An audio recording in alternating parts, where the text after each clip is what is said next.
Hello students, welcome to our channel. Chapter number 1 हम पढ़ रहे हैं, जो है आपका कॉमर्स 4 सब्जेक्ट में, जहाँ पे हमने स्टार्ट किया है production planning and inventory management. जो चैप्टर है उसमें हमने काफ़ी सारी चीज़ें पढ़ी है, प्रोडक्शन के बारे में पढ़ा, प्लानिंग, कंट्रोल। अब यहाँ पे आज हमें नया कॉन्सेप्ट स्टडी करना है, जो है प्रोडक्टिविटी के बारे में। प्रोडक्टिविटी के बारे में आज रहेगा लेक्चर नंबर 7।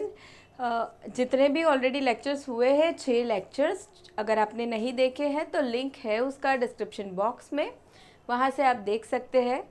अभी आज के टॉपिक की शुरुआत करेंगे प्रोडक्टिविटी से। प्रोडक्टिविटी कॉन्सेप्ट,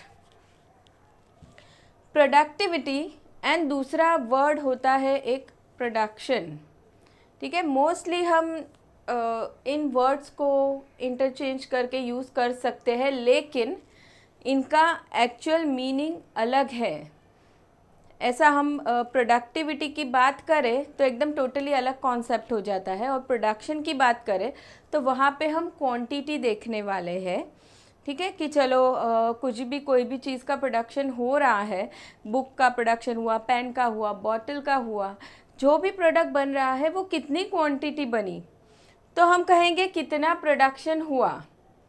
ठीक है, अभी प्रोडक्टिविटी की बात करें तो प्रोडक्टिविटी हम किसी भी फील्ड में, या हम कहें किसी भी एरिया में हम मेजर करते हैं कि प्रोडक्टिविटी, हम कहें किसी स्टूडेंट की प्रोडक्टिविटी कितनी है, ऑफिस में कोई इंसान काम कर रहा है उसकी प्रोडक्टिविटी कितनी है, यानी कि कितना हम इनपुट लगाएंगे तो आउटपुट कितना आ रहा है। अभी इसे हम बहुत अच्छे से समझते हैं। लेट्स से फॉर एग्ज़ाम्पल, कोई इंसान है, कोई बिज़नेस कर रहा है। ठीक है, हम लेट्स से एग्ज़ाम्पल लेते हैं, वुडन चेयर बनाने का बिज़नेस कर रहा है। ठीक है, अभी वो चेयर बनाने में मटेरियल चाहिए होगा, ठीक है, एम्प्लॉयज़ चाहिए, मशीनरी, कुछ इक्विपमेंट्स रिक्वायर्ड होंगे, पैसे चाहिए होंगे इन सब के लिए। ठीक है, तो अब वो सारी ही चीज़ें यूज़ करके सामने कितना आउटपुट आया। ठीक है, बिज़नेस में लाके सारी चीज़ें रखी हुई है, वुडन चेयर बनानी है तो वुड रखा हुआ है, और कोई जो भी मटेरियल रिक्वायर्ड होगा वो सारा लाके रखा हुआ है। ठीक है, मशीनरी कुछ लाके रखा है, पैसे हमने अरेंज करके रखे हैं, लेबर एम्प्लॉय भी अरेंज कर दिया है काम करने के लिए। अभी वो सारी चीज़ें यूज़ करके कितना आउटपुट, यानी कि अभी हम कहें कि एक एम्प्लॉय है, उसने एक चेयर एक दिन में बना ली, मटेरियल, मशीन, सारी चीज़ें यूज़ करके। अब कोई दूसरा एम्प्लॉय है तो वो हो सकता है कि उससे कुछ ज़्यादा काम कर ले। ठीक है, तो प्रोडक्टिविटी उस दूसरे इंसान की ज़्यादा हो गई कंपेयर टू फर्स्ट।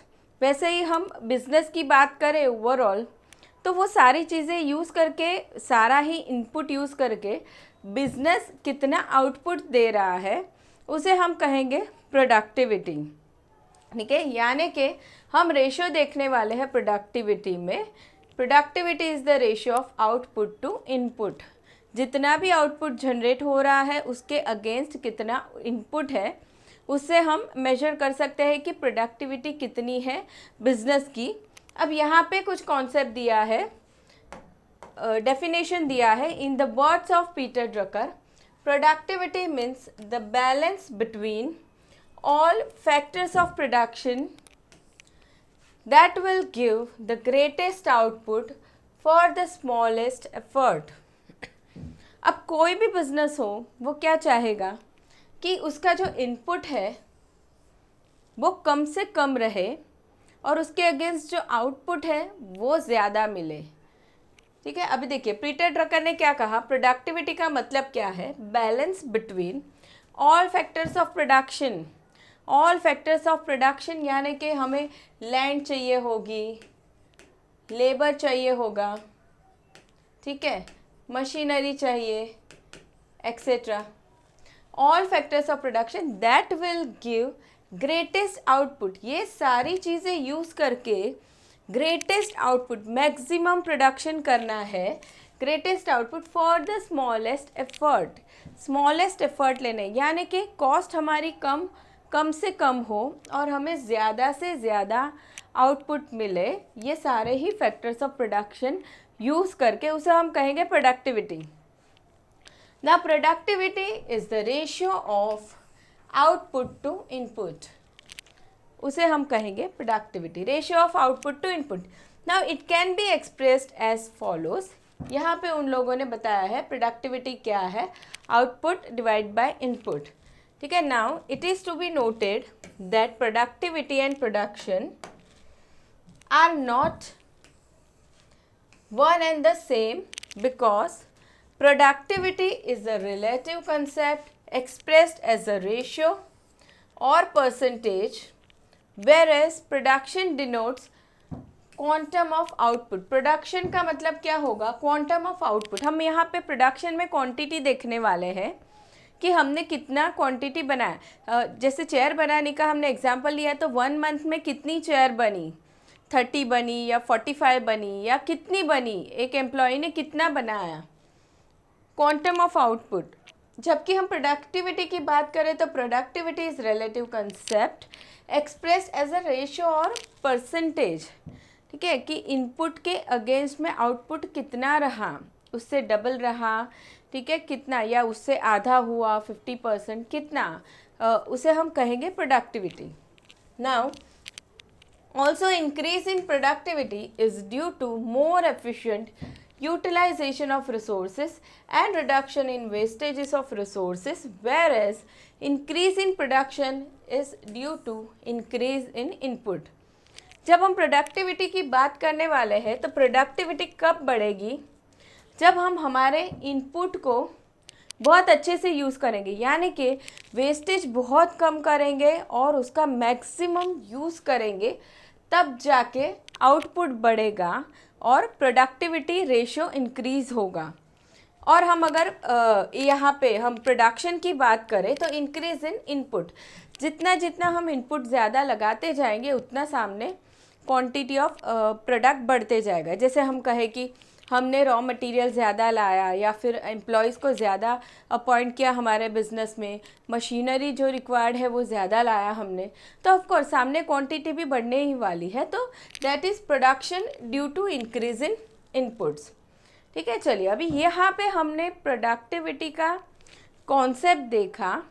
अभी आगे हमें बताया गया है फैक्टर्स इन्फ्लुएंसिंग प्रोडक्टिविटी। ये जो हम प्रोडक्टिविटी की बात कर रहे हैं, जहाँ पे हमें मैक्सिमम आउटपुट लाना है और इनपुट का हमें कैसा यूज़ करना है, एफिशिएंट यूज़ करना है, यानी कि रिसोर्सेज बहुत अच्छे से यूज़ करने हैं, वेस्टेज कम होना चाहिए।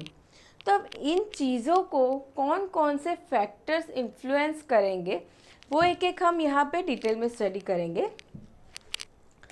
सो productivity depends upon a number of factors. बहुत सारी चीज़ों पे प्रोडक्टिविटी डिपेंड करने वाली है।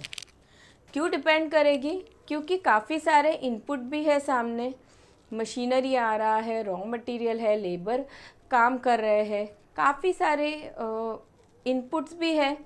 इसके लिए productivity depends upon a number of factors. Generally term productivity is closely linked with production department.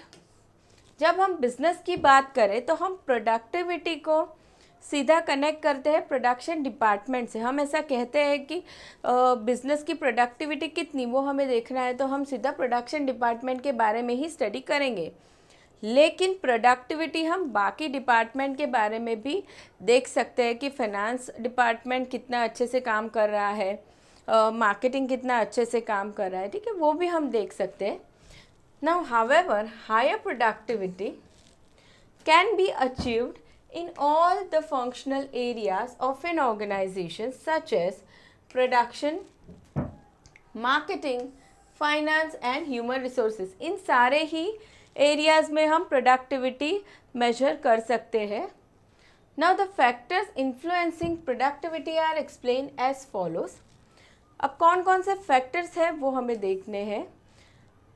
सबसे पहले हम सिर्फ प्रोडक्शन डिपार्टमेंट की प्रोडक्टिविटी के बारे में ही स्टडी करने वाले हैं यहाँ पे, उसके बाद सारे डिपार्टमेंट्स के बारे में आने वाला है। सबसे पहला हम प्रोडक्शन की बात करेंगे। तो यहाँ पे सबसे पहला फैक्टर है production planning and control. Productivity अगर अच्छे से अच्छी रखनी हो, उसका रेशियो बढ़ाना हो, तो प्रोडक्शन प्लानिंग एंड कंट्रोल बहुत अच्छे से करना होगा। Production planning and control in detail हमने किया है आगे के लेक्चर्स में, जहाँ पे रूटिंग आता है, शेड्यूलिंग आता है, कंट्रोलिंग की बात करेंगे हम तो फॉलो अप वगैरह आता है। ठीक है, तो प्रोडक्शन प्लानिंग एंड कंट्रोलिंग अगर बहुत अच्छे से सही से किया है तो प्रोडक्शन डिपार्टमेंट की प्रोडक्टिविटी बढ़ती है। Now there must be proper production planning and control. Effective production planning and control ensures smooth flow of production. देखिए, प्लानिंग एंड कंट्रोलिंग अगर नहीं हो रहा है मान लो जिस प्रोडक्शन डिपार्टमेंट में, तो वहाँ पे क्या होगा, किसी को पता ही नहीं है कितना रॉ मटेरियल आना है, कितने मशीनरी आने हैं, शेड्यूलिंग नहीं किया गया है, टाइम टेबल सेट नहीं हुआ है, सारी एक्टिविटी का रूटिंग नहीं किया है कि कौन सी एक्टिविटी पहले होगी, कौन सी बाद में होगी। ये सारी चीज़ें अगर नहीं हुई है तो फिर प्रोडक्शन एक्टिविटी कैसे होगी, बराबर से नहीं होने वाली है। ऑन टाइम प्रोडक्ट्स बनेंगे नहीं, प्रोडक्शन नहीं होगा। साथ ही अगर कंट्रोलिंग भी नहीं किया गया है तो पता नहीं चलेगा कि हम स्टैंडर्ड क्वालिटी का गुड्स बना रहे हैं या नहीं बना रहे हैं, बस गुड्स बनते जा रहे हैं। कस्टमर को नहीं पसंद आया तो गुड्स रिजेक्ट हो जाएगा। ठीक है, इसलिए प्रोडक्शन प्लानिंग एंड कंट्रोलिंग बहुत ज़रूरी है प्रोडक्टिविटी बढ़ाने के लिए। Now therefore the firm can get higher output at lower input as wastage of inputs materials are reduced। सारी चीज़ें सही से करी है, हम कहे शेड्यूलिंग किया है, रूटिंग किया है, फॉलोअप अच्छे से हो रहा है, सारी चीज़ें बराबर की गई है, तो क्या कर सकते हैं हम, इनपुट का वेस्टेज बहुत मिनिमम हम कर सकते हैं एंड उसका सामने यूज़ मैक्सिमम हो सकता है, जिसके ज़रिए प्रोडक्टिविटी बढ़ सकती है। सो ये हो गया सबसे पहला factor, production planning and control. Next is machine and equipment. Machines and equipment की बात करें तो उससे भी प्रोडक्टिविटी को काफ़ी असर पड़ता है प्रोडक्टिविटी पे। मान लो कोई बिज़नेस ऐसा है जो उसके मशीन्स जो रिक्वायर्ड है वो अवेलेबल नहीं रखता है ऑन टाइम, या फिर मशीन का प्रॉपरली मेंटेनेंस नहीं किया जाता, तो फिर क्या होने वाला है, प्रोडक्शन का काम स्मूथली नहीं चलेगा। ठीक है, प्रोडक्शन का काम स्मूथली नहीं होगा। क्यों? क्योंकि जब चाहिए तब मशीन्स या इक्विपमेंट्स अवेलेबल नहीं है, सही से मेंटेन नहीं किया गया है, तो मशीनरी कभी भी बंद हो जाएगा, मशीन ब्रेकडाउन हो सकता है, उस समय प्रोडक्शन अटक जाएगा। ठीक है, तो क्या होगा, और भी सारे जो इनपुट्स है वो वेस्ट हो जाएंगे और अल्टीमेटली प्रोडक्टिविटी रेशियो कम हो जाएगा उस टाइम। तो मशीन्स एंड इक्विपमेंट्स भी बहुत इम्पॉर्टेंट फैक्टर है प्रोडक्टिविटी के लिए। So the firm must install properly design machines and equipments. कैसे मशीन्स एंड इक्विपमेंट्स होने चाहिए, properly designed machines and equipments.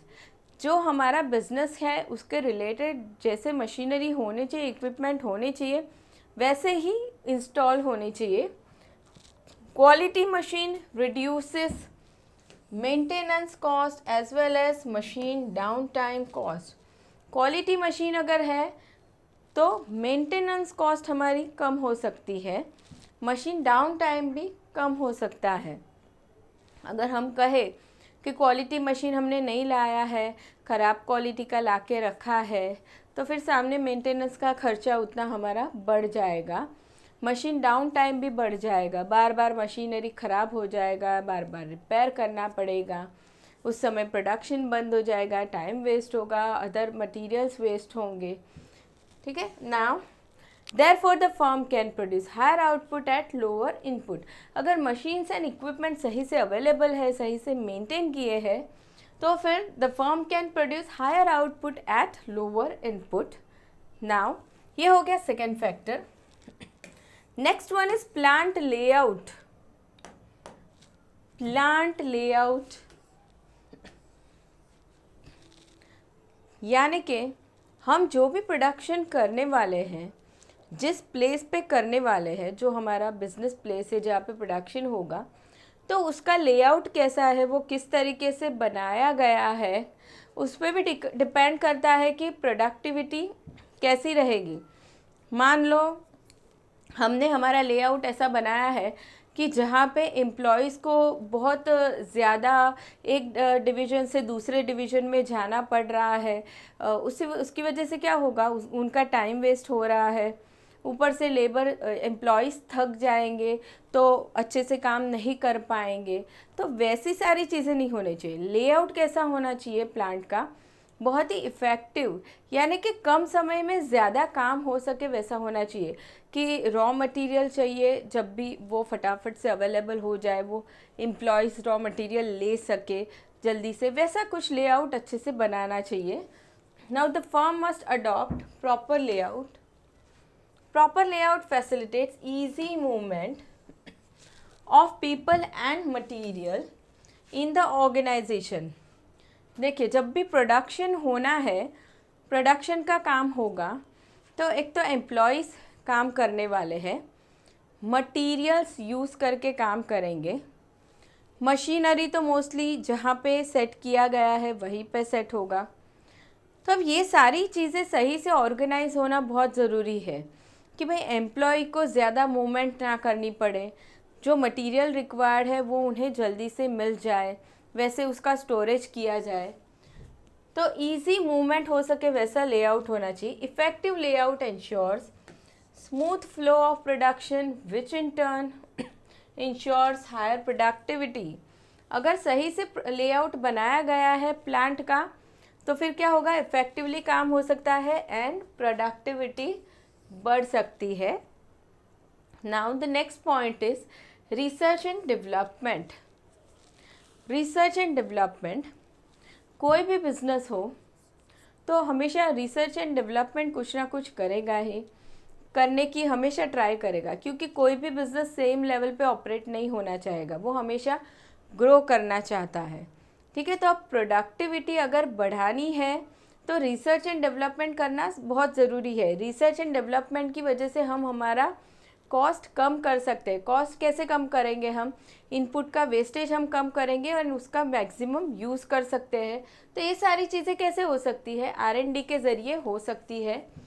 Now the firm must resort to R&D। It helps to introduce new product. नए product की बात किए, it also helps to improve quality and reduce cost. देखिए, यहाँ पे हम R&D के ज़रिए कॉस्ट भी रिड्यूस करेंगे, प्रोडक्ट की क्वालिटी भी बढ़ा सकते हैं एंड नया प्रोडक्ट भी हम इंट्रोड्यूस कर सकते हैं। Now as a result of R&D the productivity of firm improves. हमेशा ही जब R&D किया जाता है बिजनेस में, तो ऑफकोर्स उसकी प्रोडक्टिविटी तो बढ़नी ही बढ़नी है, क्योंकि R&D हमेशा कहीं ना कहीं पे कॉस्ट रिडक्शन में हेल्प करता ही है एंड क्वालिटी भी बढ़ाने में हेल्प करता है। Now next point is quality control. Quality control, productivity ratio बढ़ाना है, ठीक है, तो उसमें क्वालिटी कंट्रोल करना बहुत ज़रूरी है। हम ऐसा कहें कि जो हमने चेयर्स प्रोडक्शन का एग्जांपल लिया था, ठीक है, तो अभी हम वहाँ पे क्वालिटी कंट्रोल कैसे कर सकते हैं। हम ट्राई करेंगे कि चलो जो हम मटेरियल यूज़ कर रहे हैं, एक तो वो हम कम से कम यूज़ करें, कम वेस्टेज करके यूज़ करें, एफिशिएंटली यूज़ करें, या तो फिर हम ट्राई करेंगे कि वही मटेरियल हमें कम प्राइस में उसी क्वालिटी का कहीं से मिल जाए। एम्प्लॉय से हम ट्राई करेंगे कि वो जितने आवर्स काम कर रहा है उसमें वो हमें ज़्यादा प्रोडक्शन करके दे। ठीक है, ये सारी ही चीज़ें हम करेंगे। उससे हम क्या करने वाले हैं, क्वालिटी कंट्रोल करेंगे। साथ ही हम चेक करते रहेंगे कि हमारा जो प्रोडक्ट बन गया है वो हमने जो सोचा था उस स्टैंडर्ड क्वालिटी का बना है या नहीं। अगर नहीं बना है तो फिर हम उसमें इम्प्रूवमेंट लाएंगे कि प्रोडक्ट उसी स्टैंडर्ड क्वालिटी का बनता रहेगा। तो ये सारी चीज़ों को हम कॉस्ट कंट्रोल, क्वालिटी कंट्रोल कह सकते हैं।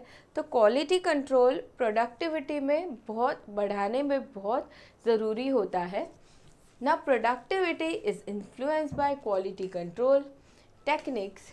Effective quality control helps to detect quality deviation.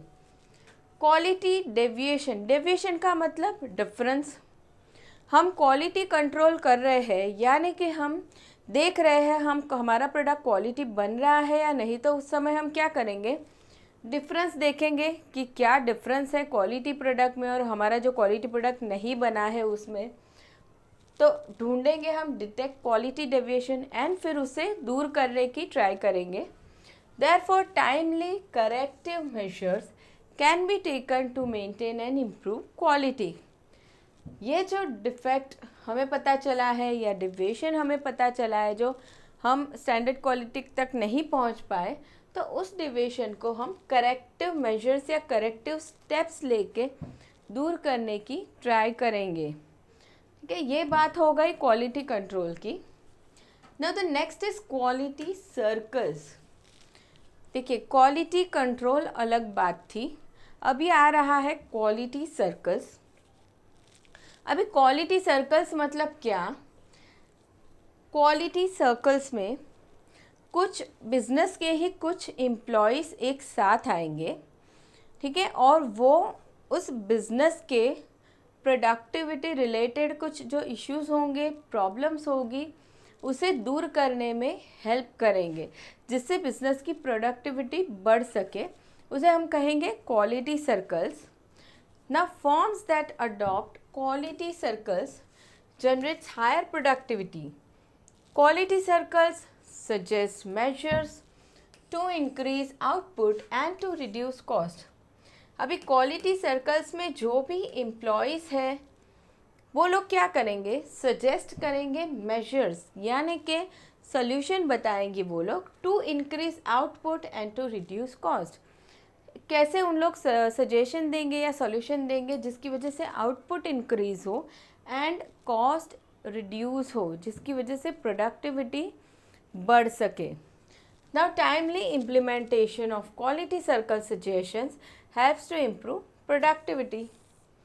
ठीक है, कोई बिजनेस है, उसे इश्यूज आ रहे हैं, हम कहें कि मान लो उसके मशीनरी में प्रॉब्लम है, या फिर वो मटेरियल यूज़ कर रहा है उसमें प्रॉब्लम है, या एम्प्लॉयज़ सही जिस क्वालिटी के एम्प्लॉयज़ को अपॉइंट करना चाहिए था उन्हें अपॉइंट नहीं किया है।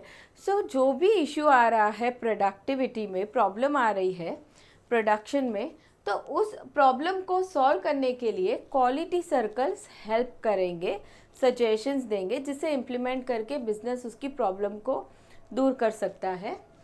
तो ये एक बात हो गई, क्वालिटी सर्कल्स हेल्प करते हैं प्रोडक्टिविटी इम्प्रूव करने में। Next is location factor. Location factor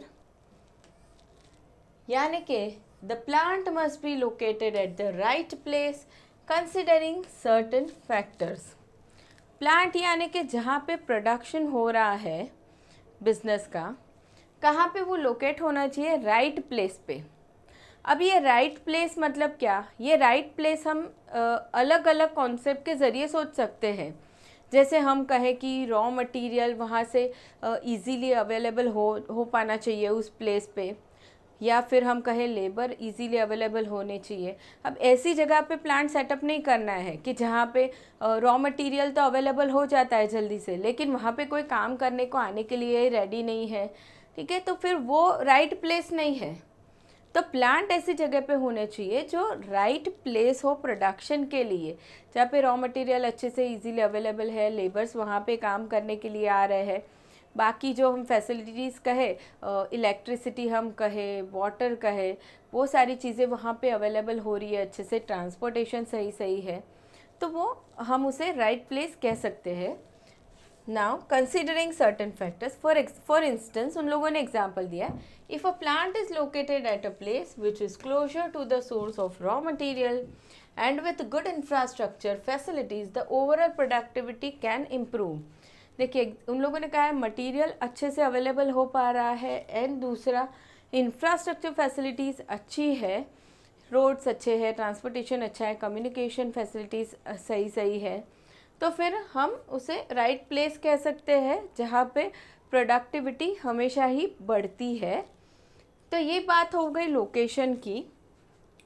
अभी यहाँ पे हमने ये जो 7 फैक्टर्स देखे वो सिर्फ थे प्रोडक्शन डिपार्टमेंट के बारे में, जो प्रोडक्शन डिपार्टमेंट की प्रोडक्टिविटी को इन्फ्लुएंस करते थे।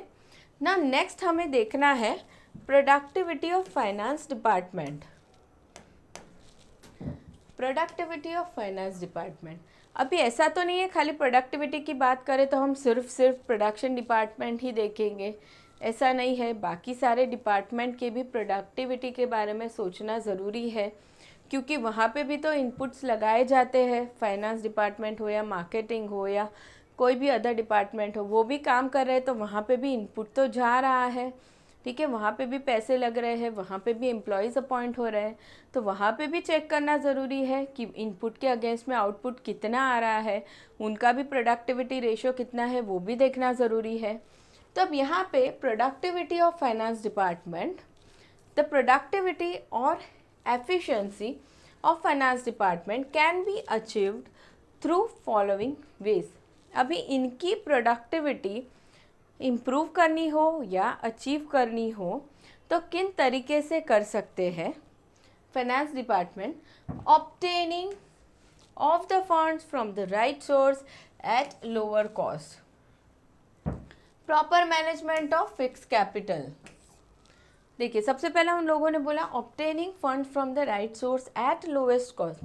बिजनेस चल रहा है या शुरू हुआ है तो कैपिटल तो चाहिए होगा, ठीक है। कुछ पैसे ऐसे होंगे जो लॉन्ग टर्म के लिए चाहिए, लॉन्ग टर्म के लिए हम इन्वेस्ट करेंगे, जैसे हमने कुछ मशीनरी ले लिया, प्लांट सेटअप होता है, बिल्डिंग बनती है, कुछ फिक्स्ड एसेट्स बनते हैं, ठीक है। कुछ पैसे चाहिए होंगे जो शॉर्ट टर्म के लिए है, जैसे इलेक्ट्रिसिटी एक्सपेंस है, सैलरीज है, वेजेस है, शॉर्ट टर्म के लिए होंगे, वर्किंग कैपिटल जिसे हम कहेंगे। तो वो जो फंड्स लाने होंगे वो लोअर कॉस्ट पे अवेलेबल करना है। फाइनेंस डिपार्टमेंट ने हमेशा ट्राई करनी है कि कम कॉस्ट पे कम इंटरेस्ट रेट पे वो पैसे मिल जाए। Now next is proper management of fix capital. Fix capital जो बिजनेस में आ रहा है उसका सही मैनेजमेंट होना चाहिए, यानी कि कितने पैसे हम कहे बिल्डिंग के लिए लगेंगे, कितने फिक्स्ड एसेट के लिए, कितने मशीनरी के लिए, कितने पैसे कहाँ जाएंगे, प्रॉपर मैनेजमेंट उसका होना चाहिए। Proper management of working capital. Working capital जो हमने कहा, जो रूटीन जो एक्सपेंसेस होते हैं, जैसे इलेक्ट्रिसिटी है, सैलरीज, वेजेस, रेंट जाता है, वो सारे जो पैसे जाएंगे वो हो जाएगा, उसके लिए जो पैसे रिक्वायर्ड होंगे उसे हम कहेंगे वर्किंग कैपिटल। तो उसका सही मैनेजमेंट होना चाहिए। Next is proper credit management. Credit management सही से करना है, ठीक है। हम रॉ मटेरियल लेते हैं तो फिर क्रेडिट पे लेते हैं, मोस्टली बिजनेस में ऐसे होता है, तो proper credit management. Good relation with financial institution and bank etcetera, इनके साथ गुड रिलेशन होनी चाहिए, फाइनेंशियल इंस्टीट्यूशन एंड बैंक। अब इन लोगों से हम लोन लेते हैं, ठीक है, पैसे लेते हैं, तो अब इनके साथ गुड रिलेशन कैसे हो सकते हैं?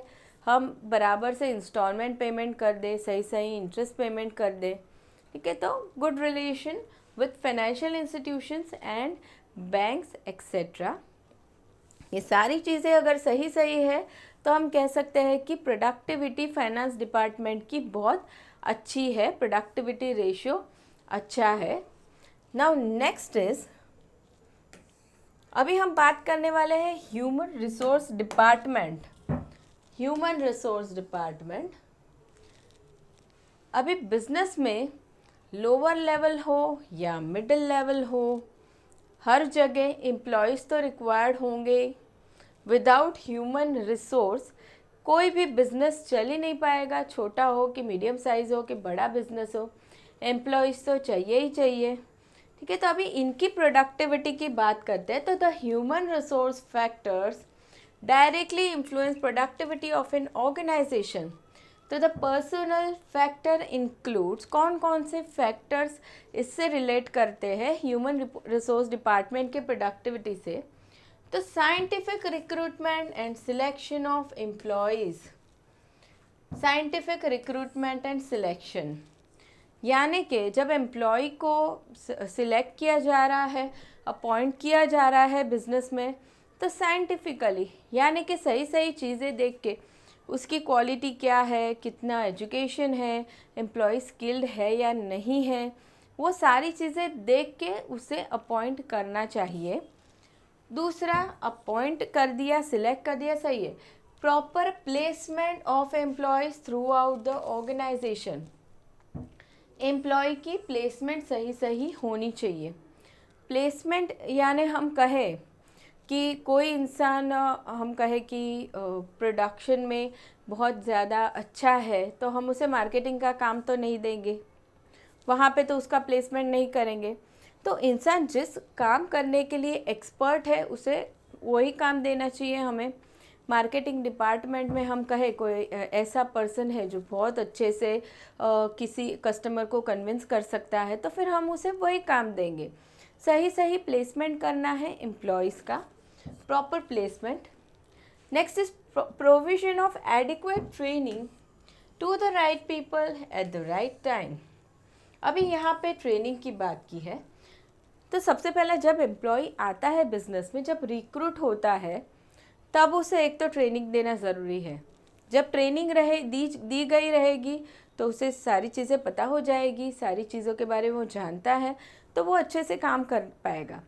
साथ ही जब भी जो एग्जिस्टिंग एम्प्लॉय भी है, उसे भी जब रेगुलर टाइम पे ट्रेनिंग की रिक्वायरमेंट है, तो उसे ट्रेनिंग देना बहुत ज़रूरी है। Now next is proper performance appraisal of all the employees.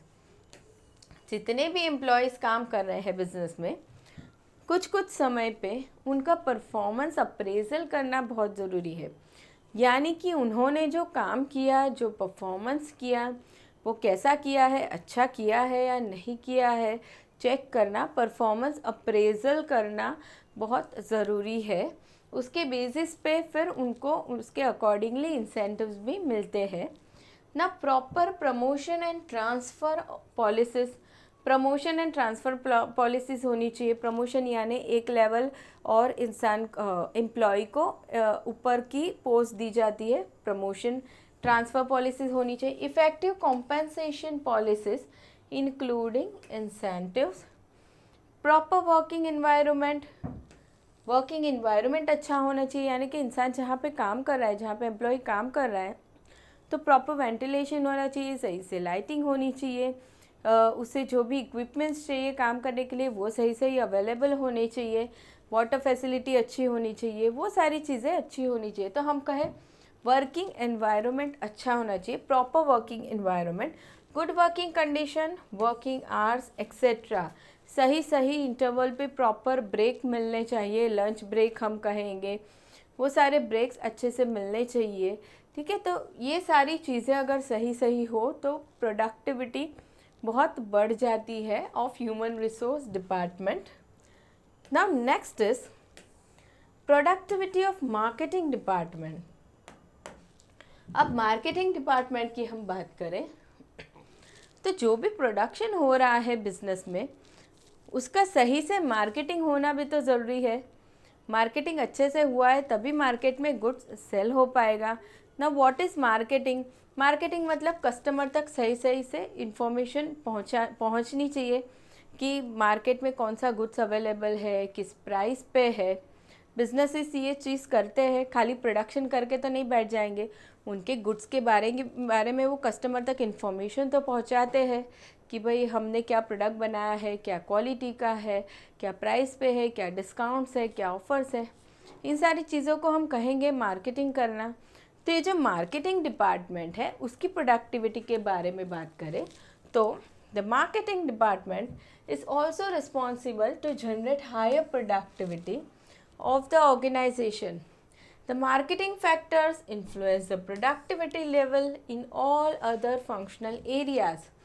इसकी प्रोडक्टिविटी बाकी सारे डिपार्टमेंट की प्रोडक्टिविटी को अफेक्ट करती है, क्योंकि अगर मार्केटिंग बहुत अच्छे से किया गया है तो ज़्यादा से ज़्यादा सेल्स हो सकता है, ज़्यादा रेवेन्यू आता है बिजनेस में, एंड ज़्यादा फिर प्रोडक्शन डिपार्टमेंट को फ़ायदा करता है, फाइनेंस को फ़ायदा करता है, ह्यूमन रिसोर्स को भी वो चीज़ फ़ायदा करती है ना. This is because when there is effective marketing the performance of the organization will improve in terms of profit, sales, market share, etc. देखिए मार्केटिंग डिपार्टमेंट अच्छे से काम कर रहा है तो प्रॉफिट बढ़ता है, सेल्स बढ़ता है, मार्केटिंग शेयर बढ़ता है. Now increase in profit can lead to R&D, motivation of employees, etc. Which will improve productivity. Now marketing factor include, marketing factor कौन कौन से होंगे? Right design of product to satisfy customer, right design of product, right price, effective promotion, advertising, sales promotion etcetera. Promotion सही सही किया होना चाहिए कि एडवर्टाइजिंग ज़रूरी है किसी प्रोडक्ट के लिए, सेल्स प्रमोशन ज़रूरी है. अभी कोई एकदम गांव रूरल एरिया है जहाँ पे कोई ज़्यादा टीवी नहीं देखता, इंटरनेट नहीं देखता, तो वहाँ पे हम सेल्स प्रमोशन ज़्यादा यूज़ कर सकते हैं. टेलीविज़न से हम एडवर्टाइजिंग नहीं करेंगे, तो कौन सा मीडियम यूज़ करना है प्रमोशन के लिए वो देखना होगा. Effective promotion. Distribution at right place, right place पे डिस्ट्रीब्यूशन होना चाहिए. Good after sale service. सिर्फ हमने प्रोडक्ट सेल कर दिया उससे तो बात नहीं बनेगी. काफ़ी सारे ऐसे प्रोडक्ट होते हैं जहाँ पे आफ्टर सेल सर्विस भी रिक्वायर्ड होती है. जैसे हम इलेक्ट्रॉनिक गुड्स की बात करें या हम कहें हमने एसी लिया है, टीवी लिया है, वॉशिंग मशीन है, काफ़ी सारी चीज़ें होती है जहाँ पे कुछ प्रॉब्लम हो जाए तो आफ्टर सेल सर्विस भी रिक्वायर्ड होती है. तो good after sale service, the proper conduct of marketing, research etcetera, ये सारी चीज़ें आती है, सारे फैक्टर्स है related to marketing department. Now next last आता है जनरल फैक्टर्स. जनरल फैक्टर की हम बात करें तो there are certain other factors that contribute indirectly to the productivity of the firm. जो डायरेक्टली जो फैक्टर्स अफेक्ट करे थे वो हमने पढ़े. अभी ये कुछ चीज़ें हैं जो इनडायरेक्टली अफेक्ट करती है प्रोडक्टिविटी को बिजनेस की. तो सबसे पहला है लॉ एंड ऑर्डर सिचुएशन. ठीक है, लॉ एंड ऑर्डर सिचुएशन बहुत ज़रूरी है. मतलब कि जहाँ पे भी बिज़नेस प्लांट सेटअप हुआ है वहाँ पे लॉ एंड ऑर्डर सही सही होना चाहिए. अभी कोई ऐसी प्लेस पे बिज़नेस सिचुएटेड है जहाँ पे मान लो लॉ एंड ऑर्डर बराबर नहीं है, सेफ्टी इश्यूज़ है, एम्प्लॉयज़ वहाँ पे काम पे आने के लिए डर रहे हैं, तो फिर वहाँ बिज़नेस की प्रोडक्टिविटी अफेक्ट हो जाएगी. तो लॉ एंड ऑर्डर सिचुएशन कैसा है बिज़नेस प्लेस का. रिलेशनशिप विद गवर्नमेंट डिपार्टमेंट्स कैसे है. ठीक है, नेक्स्ट आता है economic situation in the country. Country में इकोनॉमिक सिचुएशन कैसी है, यानी कि गवर्नमेंट की जो इकोनॉमिक पॉलिसीज़ आती है हमारे बिजनेस से रिलेटेड वो कैसी है. उसी तरीके से इंटरनेशनल इकोनॉमिक इन्वायरमेंट कैसा है. ये सारी ही चीज़ें हैं जो इनडायरेक्टली अफेक्ट करती है प्रोडक्टिविटी ऑफ बिजनेस को. ठीक है, चलिए तो अभी यहाँ पे हमने ये जनरल फैक्टर्स पढ़े और साथ ही ये प्रोडक्टिविटी वाला हमने टॉपिक स्टडी किया.